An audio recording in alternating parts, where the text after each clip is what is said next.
This is Hidden Killers Week in Review. A look back at the most prolific stories of the week. This is the Hidden Killers Podcast with Tony Brueski and continuing coverage of the case against Bryan Kohberger. Got a text yesterday from a friend of mine over at DATELINE saying you're going to really want to watch DATELINE Friday. I was intrigued. I'm like, what are we talking about here? At first, I thought it was about the Karen Reed trial because that's going on right now. Oh, no. It's about Bryan Kohberger. And since I found out about it, I've been like, I cannot wait to talk about this. They just dropped the trailer for what is going to be shown on DATELINE this coming Friday. And it is pretty big. I'd say bombshell-ish, if you will, in this case. What DATELINE is going to be showing is for the first time a lot of pieces of evidence that are in the repertoire of the prosecution and will be used against him in court. We're talking new video surveillance footage of the white Hyundai Elantra in high definition. Yeah. Near the house on King Road, going back and forth repeatedly. What's going on in the search history of Bryan Kohberger before and after the killings? And what images did he have on his phone? We're about to take a look at all of that in the next couple of seconds. And some amazing reporting from our friends over at DATELINE. Shane Bishop, one of the producers on this. Keith Morrison reports. Here's a look, a preview of what to expect. I know I'll be sitting there with my popcorn. Take a look. In this house, just steps from campus, in the early morning hours of November 13th, 2022, 4 University of Idaho students, Maddie Mogan, Kaylee Gonsalves, Xana Kernodle, and Ethan Chapin, were stabbed to death. Their accused killer, Bryan Kohberger, faces trial this summer. He's pleaded not guilty. For the last 2.5 years, DATELINE has been on the ground, reporting, gathering, and learning from people with direct knowledge of the case.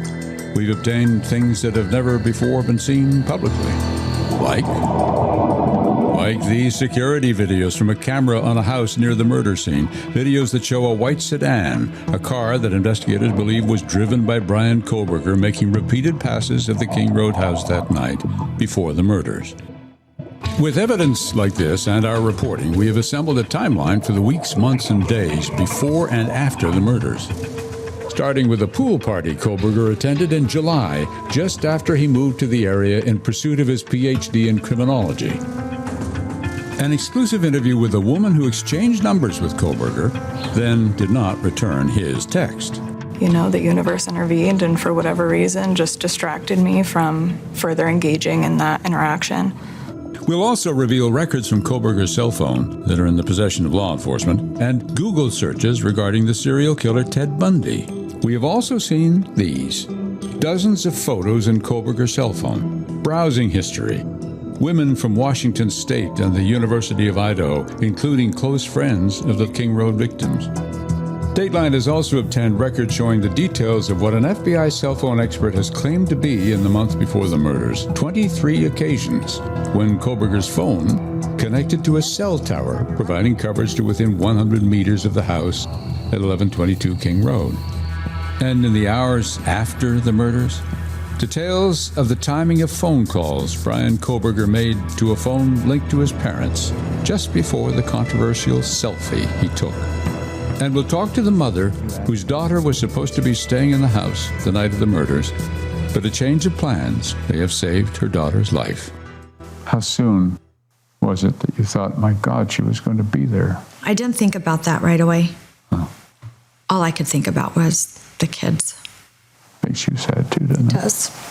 Sorry. So many damaged families. Angela Nevejas told us that her daughter Ashlyn, Maddie Mogan's best friend, moved away from Idaho and now refuses to come home to visit because of the trauma associated with the murders. She's hoping some of that may change and Ashlyn will start to grieve after Bryan Kohberger's trial. Keith Morrison reporting, and that is what you're going to see on DATELINE this coming Friday on NBC. There's some big stuff in there. There's a lot to unpack in there. Text messages, new video footage of the car in high definition, images on his phone, and insight from FBI experts on what this is all about. This is going to be a big one. And it's going to answer a lot of questions in a case that has had so much mystery surrounding it for almost 3 years now. We, of course, will be watching it. We'll be breaking it down next week as well here on the podcast. Be sure to check that out. I'm Tony Brueski. We'll talk again real soon.